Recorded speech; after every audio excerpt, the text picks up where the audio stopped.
Donc le dernier exposé de ces sessions plénières va être donné par Sophie Casamias.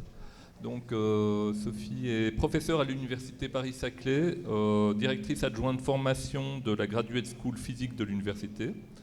Elle est membre du laboratoire Irène Joliot-Curie et elle se consacre depuis plus d'une vingtaine d'années à la plateforme LaserX, dont elle est responsable scientifique. Et donc elle va nous parler à présent des progrès récents des sources secondaires des lasers de puissance. Merci.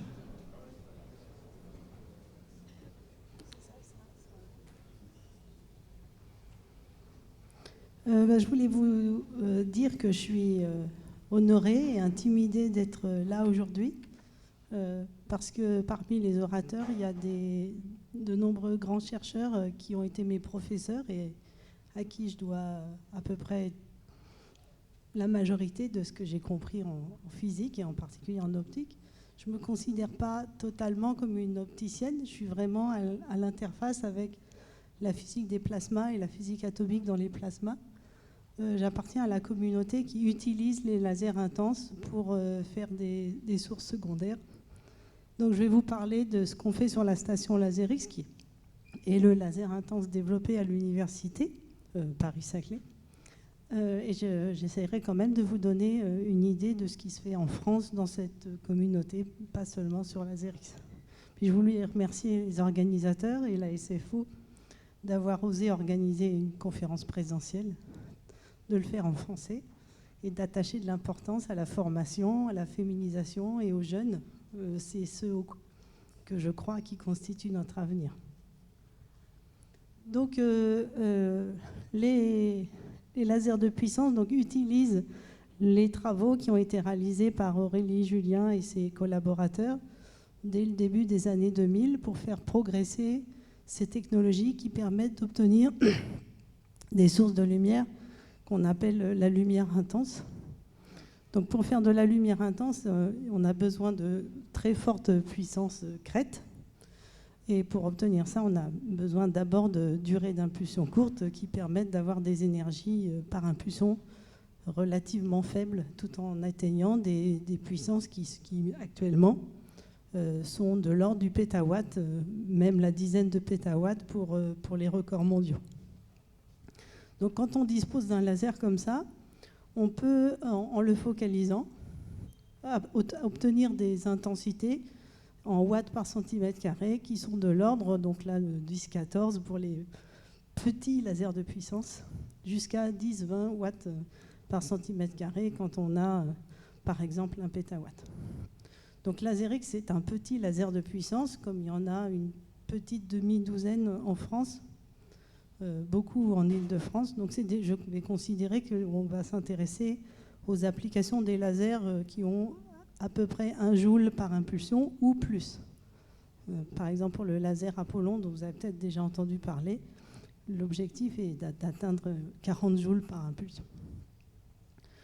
Donc avec ces lasers intenses, on obtient des champs électriques au foyer qui sont, là j'ai mis 1 gigavolt par mètre, mais qui sont même plus que le gigavolt par mètre, donc 10 à 10-12 volts par mètre pour le champ électrique de la lumière au foyer.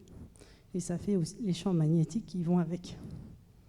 Donc pour réaliser ces lasers de puissance et pour éviter le problème que quand la lumière est intense, on atteint les seuils de dommage des matériaux, que ce soit les milieux laser eux-mêmes ou les miroirs qui servent à guider la lumière dans ces chaînes laser, on utilise la technique CPA dont a parlé Aurélie, qui consiste à utiliser le fait que comme la lumière est ultra courte, elle a un large spectre. Donc typiquement, pour une impulsion de 30 femtosecondes, le spectre fait 30 nanomètres. Et quand c'est du titane saphir, c'est autour de 800 nanomètres. Donc comme on a un large spectre, on peut utiliser la dispersion pour décaler en temps les fréquences, amplifier ces fréquences séquentiellement et recombiner les fréquences seulement à l'issue de la chaîne d'amplification. À partir de la compression finale, on est obligé de tout propager sous vide pour éviter l'interaction entre ces faisceaux de lumière, même non focalisés, et par exemple l'air ambiant. Donc c'est ce qu'on appelle la technique CPA. Et le prix Nobel de Gérard Mourou et Donna Strickland. Donc Laserix, donc c'est un laser qui est actuellement installé à l'université Paris-Saclay, je vous en reparlerai plus tard, qui a commencé au laboratoire d'optique appliquée, donc à Palaiseau, et qui a le même genre de technologie, par exemple, que le laser de la salle jaune du LOA, ou d'autres lasers comme UH600 au CEA Saclay. Vous avez aussi des lasers comme ça à Bordeaux. Donc c'est un laser de classe 30 TW. Donc typiquement 1 à 2 joules par impulsion. La spécificité de Laserix par rapport aux autres lasers, c'est qu'il fonctionne toujours à 10 Hz, alors que les autres gros lasers ont baissé leur cadence à peu près 1 Hz pour certains lasers. Et pour les lasers comme Apollon, la cadence est un peu moins qu'un tir par seconde.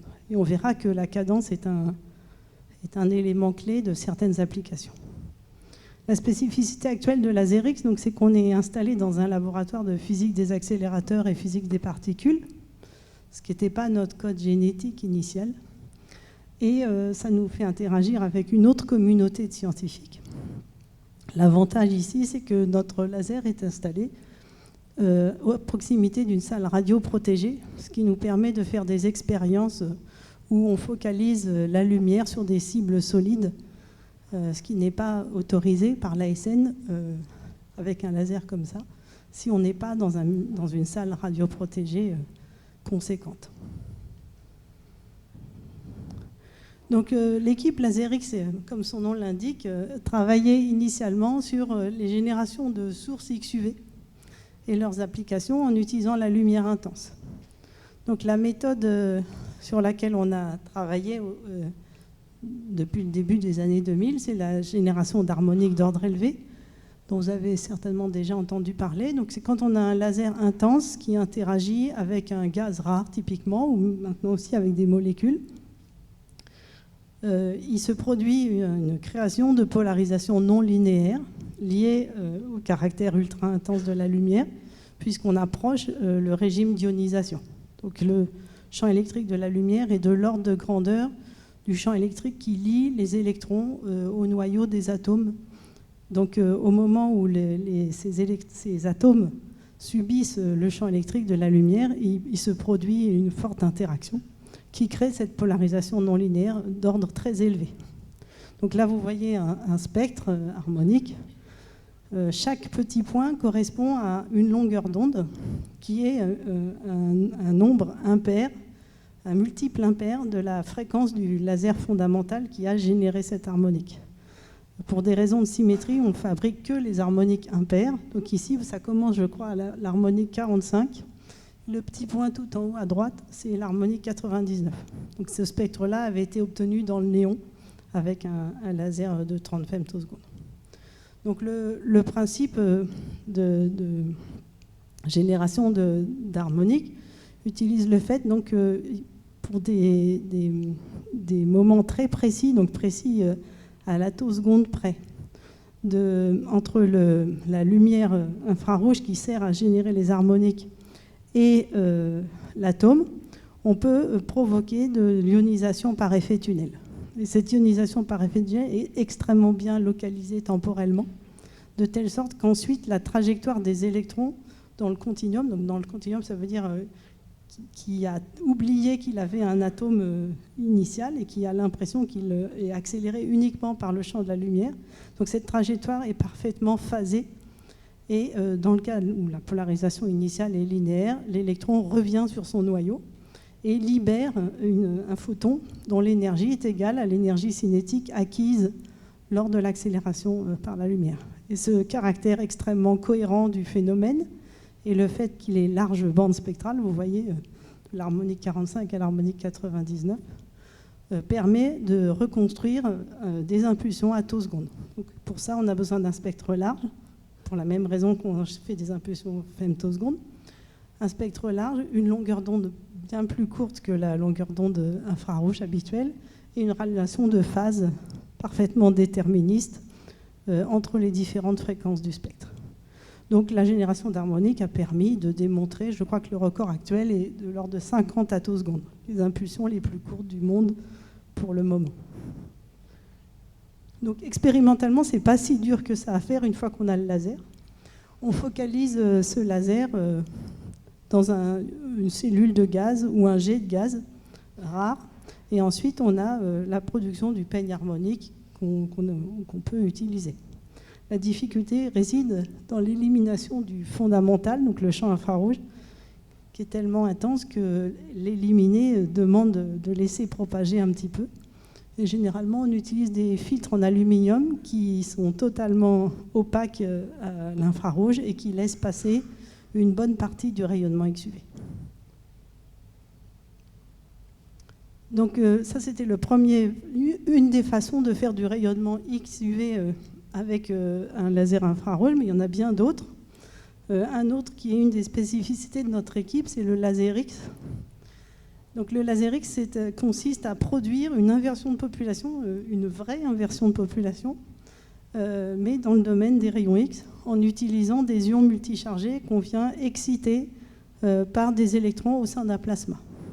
Donc ce phénomène produit un gain assez important, mais qui a l'inconvénient d'être transitoire. Donc le gain dure 1 à 2 picosecondes, ce qui fait que quand on veut amplifier, on veut provoquer un vrai laser, donc arriver à l'émission stimulée à partir de l'émission spontanée, on a le problème que le gain dure trop peu, donc 2 picosecondes.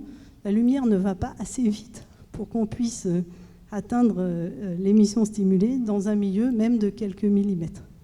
Donc on a des astuces de déposition de l'énergie en travelling wave. Donc on dépose progressivement l'énergie de pompage le long de la cible pour que les photons XUV qui sont émis au début de la cible soient amplifiés tout du long sur quelques millimètres.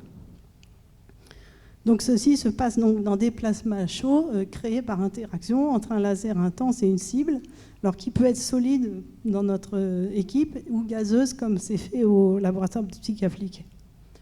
Donc pour ça, on utilise une séquence d'impulsions laser de différentes caractéristiques, nanosecondes puis femtosecondes, synchronisées, avec la nécessité bien sûr du rapport d'aspect géométrique pour avoir un milieu qui guide le gain et essayer d'obtenir un laser dont les qualités optiques sont les meilleures possibles en termes de divergence du faisceau.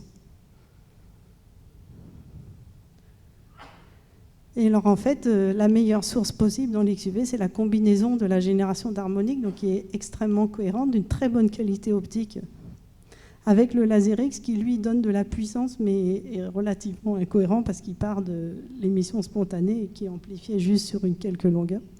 Et donc ça, c'est une expérience, pareil, qui est faite en cible solide dans notre équipe et en cible gazeuse au LOA, qui est assez délicate techniquement à mettre en œuvre parce qu'on a plusieurs impulsions laser avec des géométries non collinéaires, des lignes focales et puis des angles d'incidence différents.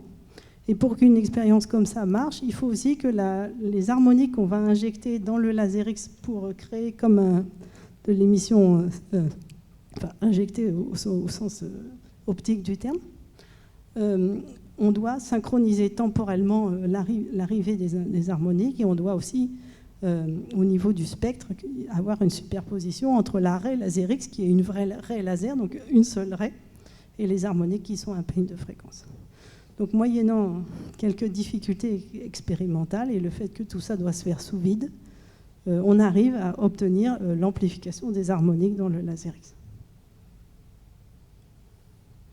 Alors récemment, là je vais vous présenter des travaux qui sont le fruit de 2 thèses qui ont été effectuées dans l'équipe et qui ont nécessité de notre part d'apprendre beaucoup de nouvelles choses en optique, qui sont l'étude des propriétés des vortex optiques.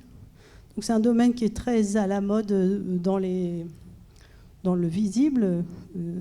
Il y a beaucoup de développements qui sont faits par des équipes en recherche fondamentale et aussi avec des visées applicatives. Et dans le domaine XUV, c'est une thématique qui a été introduite en France au LIDIL, donc au CEA Saclay, où ils ont été les premiers à démontrer la capacité de produire des vortex optiques dans le domaine XUV. Donc on a repris ces ces études en essayant d'apporter une approche de caractérisation plus quantitative que ce qui avait été fait initialement. Donc les vortex de lumière, pour nous, c'était quand même une découverte. Donc c'est des sortes, on parle de donuts de lumière, qui sont produits par un mode de propagation de la lumière lié à l'introduction d'une phase azimutale sur le faisceau. Donc cette phase azimutale, on peut l'introduire expérimentalement assez facilement. Donc on a le champ électrique sur un plan donné à une phase en exponentielle IL-θ. Et la valeur de L, donc il y a un nombre entier qu'on appelle le moment orbital angulaire, donne le sens de rotation de la phase du faisceau, qui peut être algébrique, donc dans un sens ou dans l'autre, et qui peut aller plus ou moins vite, suivant que L est grand. Et en fonction de la valeur de L, l'allure de l'anneau, donc c'est-à-dire l'épaisseur de l'anneau par rapport au trou, peut être contrôlée. Donc ça, c'était déjà une découverte pour nous qui ne sommes pas des purs opticiens. Et il y a eu l'introduction encore d'une autre propriété un peu exotique de polarisation de la lumière à travers des lames vortex. Donc on peut produire des faisceaux de lumière avec des polarisations radiales ou azimutales. Et puis, notre étudiant en thèse a voulu mélanger les deux. Donc alors, pour faire un vortex XUV, on commence par prendre un faisceau infrarouge normal et de positionner sur ce faisceau infrarouge une lame, vous la voyez en haut là, qui présente une structure en colimaçon, de telle sorte à introduire un déphasage azimutal discret, mais plus on augmente le nombre de secteurs et plus c'est continu, qui donne, par exemple, si on veut L égale 1, un déphasage de 2π au fur et à mesure qu'on tourne autour du faisceau. Donc expérimentalement, c'est une lame transparente qu'on positionne sur le faisceau, il faut juste la positionner correctement. Donc si on a une lame, on peut introduire L égale 1, si on retourne la lame, ce sera L égale moins 1. Si on colle deux lames, L égale 1 plus L égale 1, on obtient L égale 2 et ainsi de suite sur le faisceau infrarouge. Ensuite, ce faisceau infrarouge, on l'envoie dans notre cellule de gaz et on fait une expérience de génération d'harmonique normale, si on oublie que c'est un vortex de lumière. Et l'intérêt du travail qu'on a effectué dans l'équipe, ça a été la caractérisation optique des faisceaux de lumière, donc harmoniques, créés par ces faisceaux de lumière infrarouge vortex. Et donc on a confirmé des résultats obtenus aussi par d'autres équipes que au premier ordre, quand on prend un faisceau infrarouge L égale 1 et qu'on génère par exemple l'harmonique 25, eh bien, le faisceau qu'on va produire, ce sera un faisceau dont le L du faisceau harmonique sera 25 fois le L du faisceau infrarouge. Donc ça marche pour L égale 1, et ça marche aussi pour L égale 4. Donc on s'est amusé à générer des faisceaux harmoniques dont le L, donc la vitesse de variation azimutale de la phase était 100.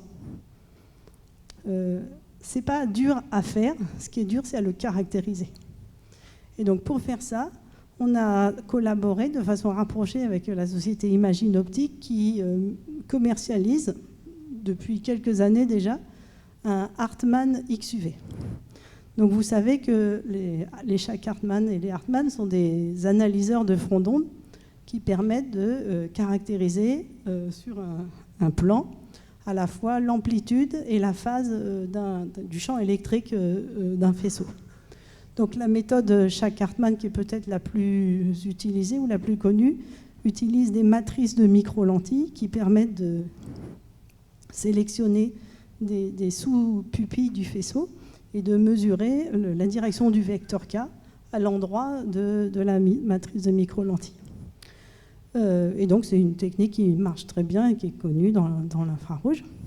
Dans l'XUV, on a un souci, c'est que l'XUV est absorbé par n'importe quoi, donc en particulier par le verre, donc on ne peut pas utiliser d'optique en transmission dans ces gammes de longueur d'onde. Donc on est obligé d'abandonner les Schack-Hartmann et d'utiliser les Hartmann de base, qui sont juste une grille de trous sans lentille. Mais si on laisse se propager un petit peu la lumière après la grille de trous, on arrive aussi à déduire la direction du vecteur K dans la sous-pupille à l'endroit du trou. Donc ça pose des problèmes de détecteur, parce qu'il faut des caméras spéciales, avec un champ suffisamment large, il faut que tout le détecteur soit bien calibré, etc. etc.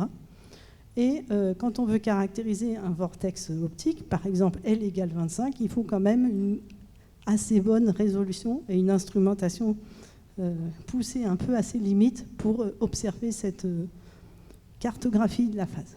Donc on a réussi à faire ça, en particulier parce que les collaborateurs d'Imagine Optique ont accepté d'adapter leur logiciel de traitement des cartes de phase à notre problématique, qui était quand même un peu extrême par rapport à leur clientèle habituelle.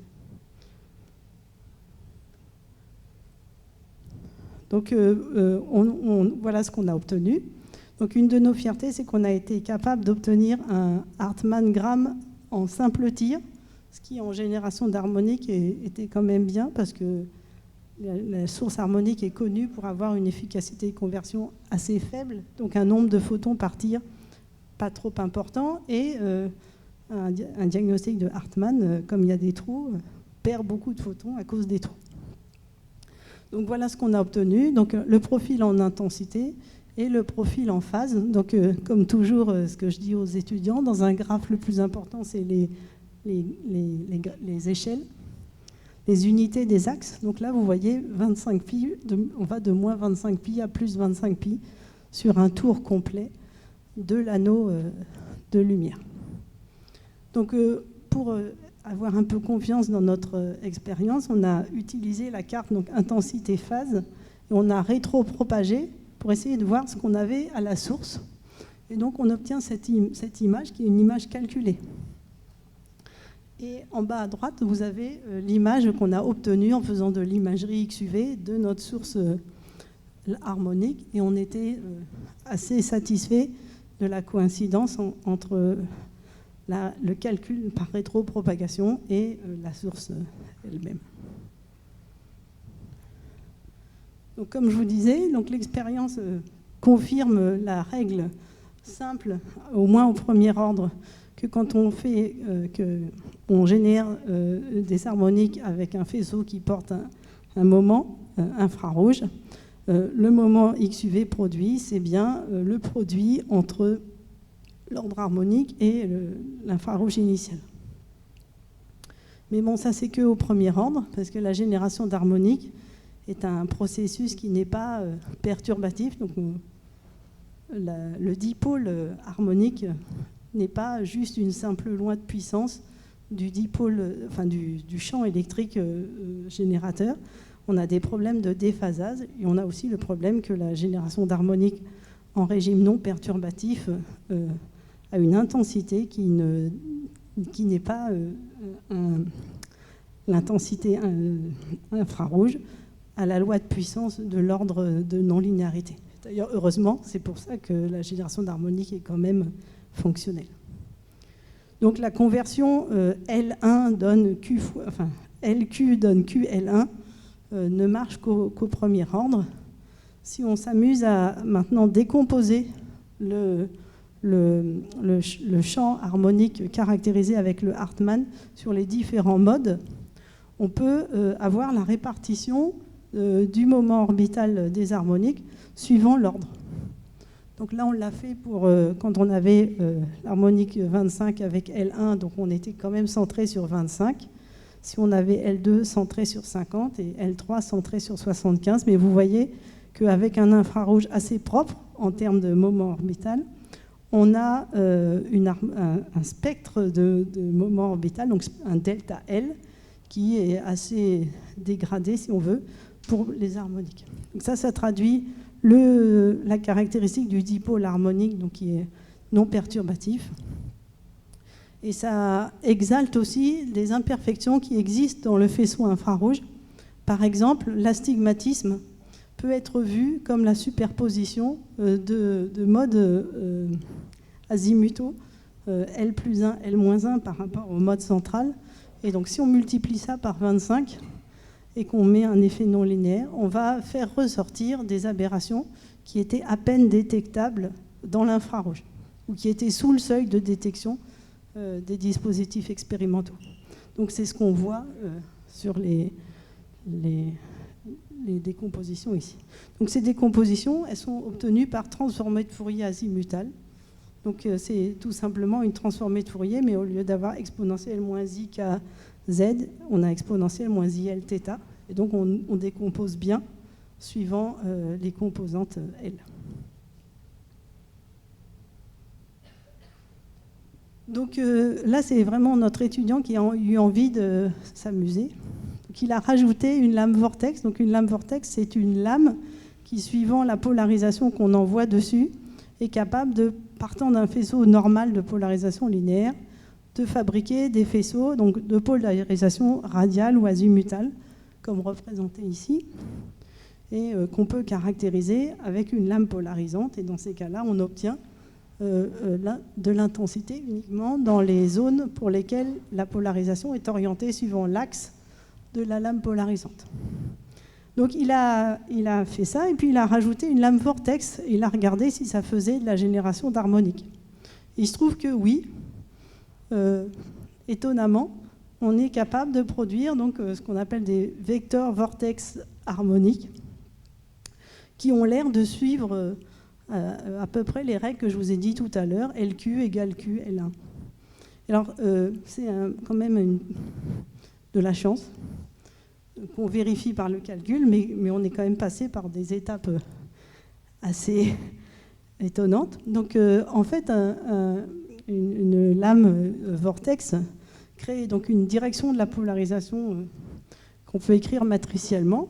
Et si on rajoute exponentielle i L phi à cette polarisation, en décomposant, on montre qu'en fait, le mode obtenu n'est pas un mode propre de propagation. Il y a des compositions de la lumière, de la polarisation linéaire en une polarisation circulaire gauche et une polarisation circulaire droite, c'est ce qui est habituel. Sauf que quand on rajoute un moment orbital, la polarisation circulaire droite correspond à un vortex de charge L-1 et la polarisation circulaire gauche à un vortex de charge L plus 1. Et ces modes, L plus 1 et L-1, ne se propagent pas de la même façon l'un et l'autre. Notamment au foyer, ils n'ont pas la même taille et puis l'épaisseur de l'anneau n'est pas exactement le même. Donc ça veut dire qu'au niveau du foyer, ce qu'on est obligé de créer pour faire des harmoniques, on a une séparation spatiale entre la composante circulaire droite et la composante circulaire gauche de la lumière, qui est représentée en violet et vert en bas à gauche. Et pardon ? Ah oui. Et le problème de la génération d'harmoniques, c'est qu'on a absolument besoin de polarisation linéaire pour garantir que l'électron qui a été ionisé revienne sur son ion parent. Donc dès qu'il y a un peu d'ellipticité, on n'a plus de génération d'harmoniques. Donc en théorie, ça ne devrait pas marcher. Sauf qu'il y a quelques zones. Donc là, vous voyez la carte de polarisation au niveau du foyer, où quand on a superposition de à peu près autant de circulaire gauche que de circulaire droit, on peut avoir un petit anneau de lumière avec de la polarisation linéaire. Il se trouve que c'est ce petit anneau de lumière qui génère les harmoniques et qui, miraculeusement, parce qu'on fait de l'algèbre linéaire, redonne un vortex qui aura comme moment QL, avec L qui est pile au milieu entre L-1 et L plus 1. Donc on a vérifié ça expérimentalement et on a montré aussi, ça c'était pas attendu non plus, que plus on augmente la valeur de L infrarouge, plus l'efficacité de génération d'harmoniques augmente, ce qui n'est pas vrai dans le cas de la polarisation linéaire. Et c'est lié à cette zone de recouvrement là, des deux polarisations circulaire gauche et circulaire droit. La zone linéaire est plus importante quand la valeur de L est plus grande. Donc nous, dans le code génétique de notre équipe, c'est d'amplifier les harmoniques dans des lasers X. Donc c'est ce qu'on a fait. Et alors là, on a un problème d'optique. C'est qu'une source laser X, typiquement, ça fait 20 à 30 microns de taille au niveau de la source. Et ça, c'est lié à l'hydrodynamique des plasmas. On a beaucoup de mal à générer des plasmas, des zones de gain beaucoup plus grandes que cette taille-là. Et les vortex harmoniques, eux, à la source, ils font au moins 100 microns de taille. Donc on n'a pas été capable d'amplifier un anneau harmonique complet dans un laser X. On a essayé et on a tué des caméras, on a cramé des filtres, parce qu'en voulant refocaliser les harmoniques, on refocalise aussi le laser infrarouge qui les génère, et ça a été une catastrophe pour nos expériences. Donc on s'est résigné à n'amplifier qu'un morceau de l'anneau. Donc là vous voyez, donc ça c'est dans le plan de la source, un vortex harmonique, ça c'est la zone d'amplification qu'on peut se permettre pour l'instant avec un laser X. Et en fait, c'était une chance qu'on a eue de ne pas avoir été capable d'amplifier l'anneau complet, parce qu'on a mis en évidence le vrai caractère du moment orbital, c'est-à-dire que le gradient de la phase a une composante suivant uθ. Donc le vecteur k a une petite composante suivant uθ.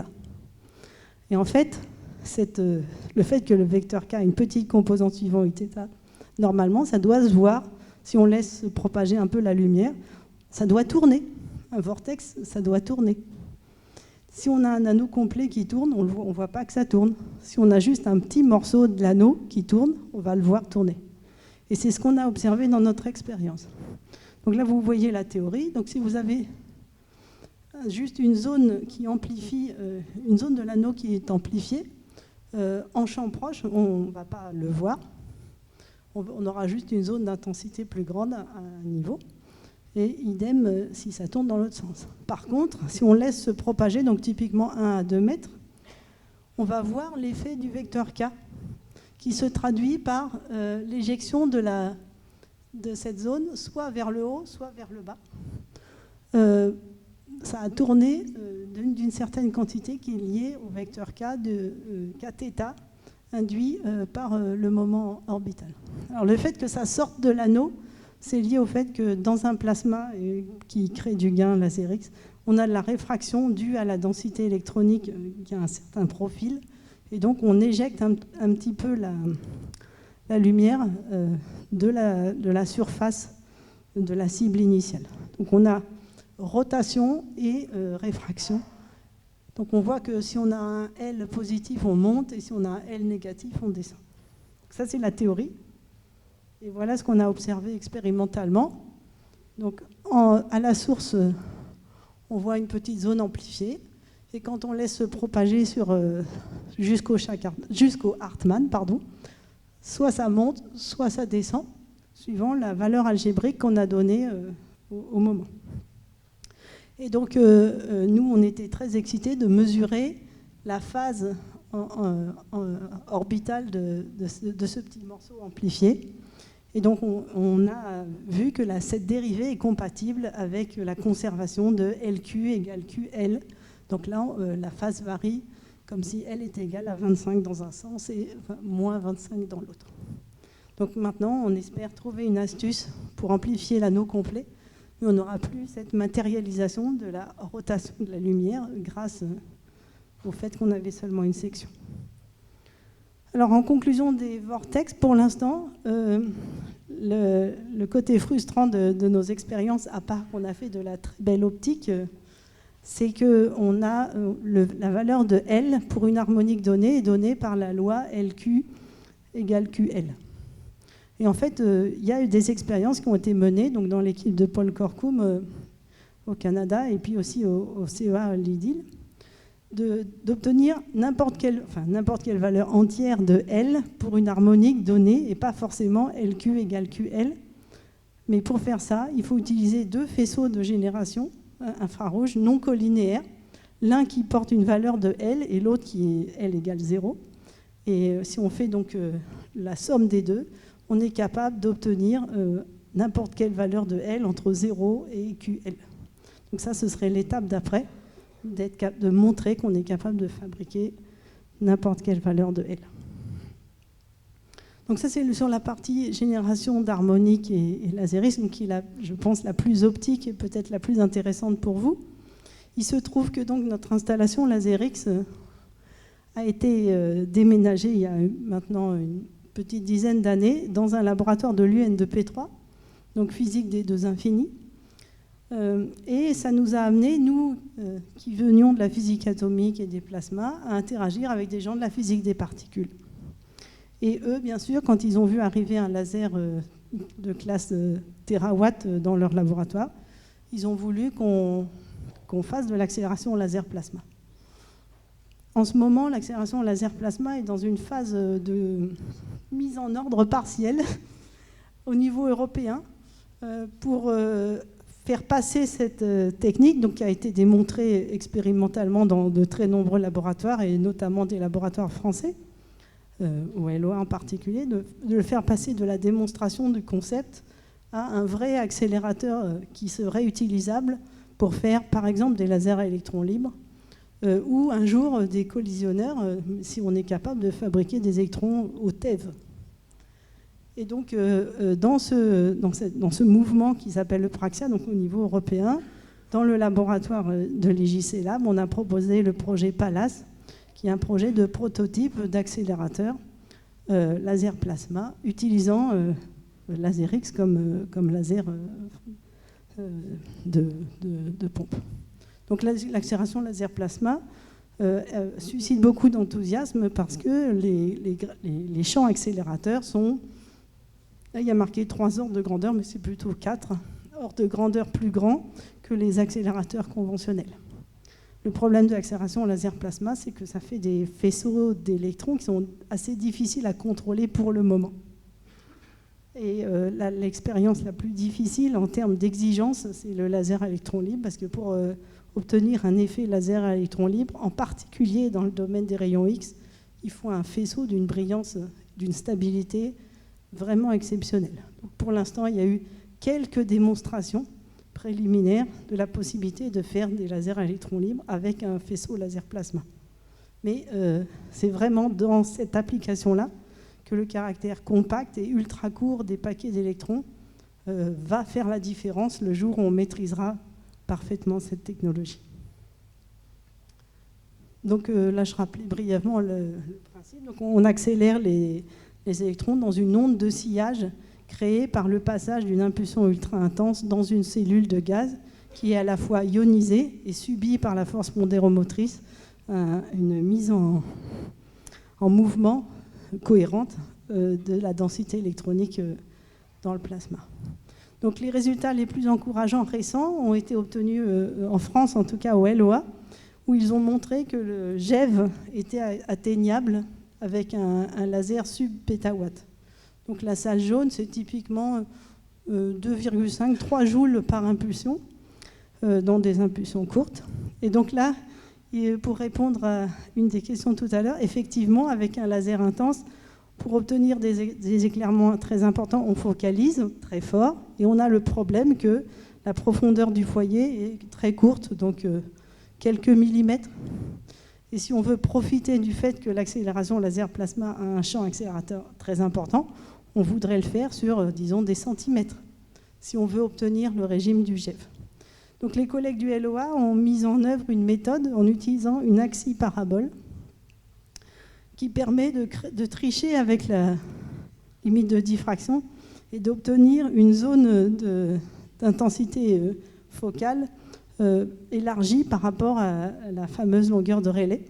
Donc une axi-parabole permet d'avoir un point focal qui s'étale sur une distance plus grande en fonction de la position d'arrivée du rayon sur la parabole. Donc ça crée une ligne focale qui peut atteindre quelques centimètres. Donc là, en faisant ça, ils ont réussi à obtenir Donc ça, c'est un grand espoir pour la communauté. Ça veut dire qu'avec des lasers universitaires, disons, on pourra entrer dans ce régime au moins du GeV. Jusqu'à présent, il y avait eu un record mondial qui utilisait un pétawatt, le laser Bella, où ils avaient atteint 7 GeV sur une longueur de 30 cm. Mais ils avaient pour ça un laser comme il n'y en a que quelques-uns dans le monde. Donc nous, on est plus modeste que ça sur LaserX. Donc on a l'objectif de développer seulement un injecteur. Donc un injecteur, c'est le premier étage d'une manip laser plasma. Juste fabriquer le premier faisceau d'électrons qui, à terme, sera injecté dans un étage accélérateur ultérieur. Donc on travaille sur la première brique. Voilà à quoi ça ressemble. Et comme d'habitude, le problème, là maintenant, c'est un vrai problème de contrôle et d'ingénierie, à la fois de la cible gazeuse, qui doit avoir des propriétés de rampe de densité parfaitement maîtrisées. Et donc pour ça, on développe de l'ingénierie en cherchant à faire des cibles faciles à usiner, qui résistent à l'intensité laser, donc qui durent. Et ça, c'est ce qui est compliqué dans la physique des lasers intenses, c'est que n'importe quoi qu'on met au foyer d'un laser intense devient un plasma. Donc on travaille sur ces aspects-là. Et pour caractériser la densité électronique le long de la zone d'accélération, on utilise une sonde dont on vient mesurer la déformation du front d'onde induite par le profil du plasma. Donc on boucle ça avec des simulations, donc code PIC pour caractériser l'interaction laser-plasma et fluide pour caractériser le profil de densité qu'on veut obtenir. Et voilà les choses actuelles, les records obtenus pour l'instant de contrôle des faisceaux d'électrons produits, donc à 1 Hz à DESY, donc c'est à Hambourg. Ils ont obtenu donc un fonctionnement sur une journée, avec de la stabilité raisonnable, en tout cas pour notre communauté. Et en gros, tous les problèmes de stabilité des faisceaux d'électrons accélérés sont liés aux stabilités du laser. Et donc, pour franchir l'étape de fiabilité, il faut mesurer en permanence et contrôler le laser en pointée, en énergie, bien sûr, et en stabilité. Et donc là, c'est le travail qui est actuellement réalisé se fait en collaboration avec des entreprises pour contrôler, rétroagir, enregistrer une quantité de données énorme, ça c'est vrai, à 10 Hz, qui sont basées sur des diagnostics relativement complexes à mettre en œuvre. Mais on est tous convaincus que c'est l'étape incontournable si on veut obtenir des faisceaux d'électrons utilisables pour des applications. Alors juste, parce que moi ça me fait rêver, on a des collègues, donc toujours de l'IN2P3, qui veulent utiliser le laser de LaserX pour démontrer que la présence dans le vide d'un champ électromagnétique très très intense est susceptible, d'après les calculs de QED, de modifier l'indice optique du vide. Donc expérimentalement, ça demande de maîtriser des processus de stabilité de faisceaux qui sont diaboliques. Donc la première fois qu'ils sont venus nous parler, quand ils nous ont dit qu'ils voulaient 10-13 radians de précision pour mesurer la déflexion là, donc, de la lumière dans le vide, on leur a dit que ce n'était pas possible avec notre laser qui fluctue au micro-radian. Donc ils ne se sont pas démontés, ils ont cet esprit de... On a une idée de physique très, très fondamentale et ça marchera dans 25 ans, mais on y va. Les ondes gravitationnelles, il y a 30 ans, je pense qu'il y a aussi des gens qui pensaient que ce n'était pas faisable. Donc ils développent un interféromètre dont l'objectif est un jour de mesurer. Donc l'expérience s'appelle D-Light, Deviation of Light by Light, de mesurer en fait le gradient d'indice qui serait créé par la présence d'un foyer de laser typiquement pétawatt sur un faisceau sonde qui serait un laser femtoseconde. Donc ils ont mis en œuvre, ils commencent un interféromètre de Sagnac qui mesure, qui à terme mesurera cette sensibilité. Et pour l'instant, il est placé dans l'air et puis le faisceau intense et de très basse intensité. Donc ils sont en train de mesurer l'indice Kerr de l'air. Et progressivement, ils vont baisser la pression pour voir quelle est la limite en sensibilité. Et le jour où on fera la vraie expérience, il faudra que le vide soit exceptionnel.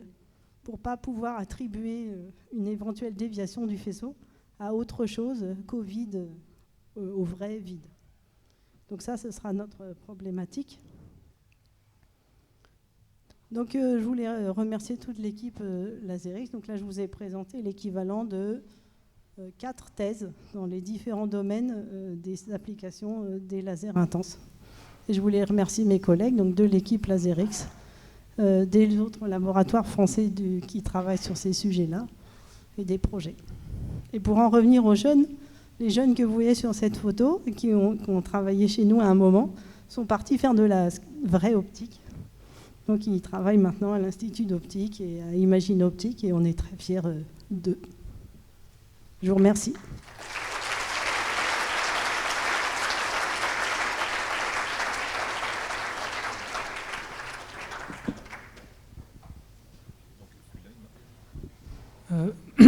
Merci pour cet exposé. J'ai une question très naïve. Comment on mesure une durée d'impulsion de 50 attosecondes ? La méthode la plus simple s'appelle le Rabbit. Donc c'est de l'interférence entre des ordres harmoniques consécutifs. Donc on étudie l'ionisation d'un gaz rare en présence donc, d'un peigne harmonique et de ce qu'on appelle un faisceau d'habillage. Donc c'est un faisceau infrarouge qui est le même faisceau infrarouge que celui qui a généré les harmoniques initialement. Et en fait, on étudie le battement entre deux possibilités d'ionisation qui consistent par l'atome à être ionisé en absorbant un photon harmonique d'un ordre harmonique plus un petit photon infrarouge. Donc ça crée un photoélectron. Ça, c'est une possibilité. Et l'autre possibilité, ce serait d'absorber l'harmonique d'ordre supérieur qui est réémission d'un photon infrarouge. Et l'interférence entre ces deux chemins quantiques pour l'ionisation donne accès à la phase relative entre les deux harmoniques consécutives. La phase spectrale relative de deux harmoniques consécutives. Et donc on fait des séquences d'acquisition comme ça, en fonction du délai entre les harmoniques et le faisceau d'habillage. Et ensuite, on recalcule, donc on obtient un spectre en amplitude et on a la phase. Et après, c'est par transformée inverse qu'on obtient le profil temporel. Donc c'est indirect, bien sûr. Merci pour l'exposé. Vous avez montré que dans la sortie, dans le faisceau généré, en cas de HOE, il y avait plusieurs vortex optiques, en fait, plusieurs composantes de moment orbital angulaire.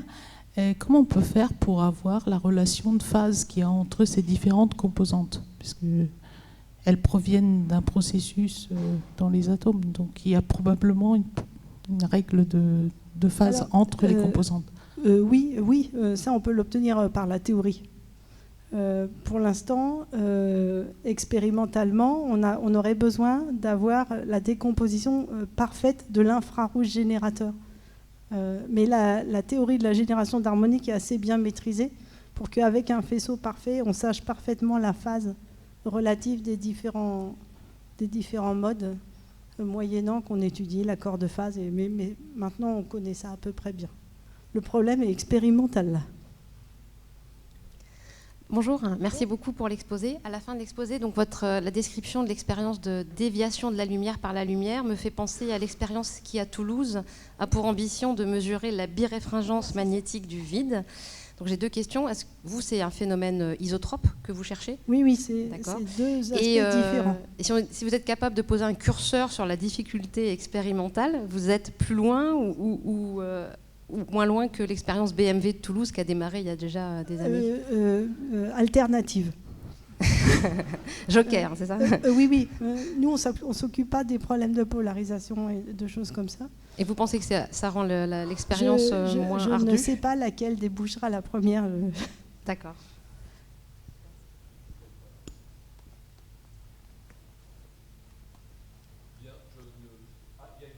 Mais sinon, j'aime bien la bière aussi. Hein.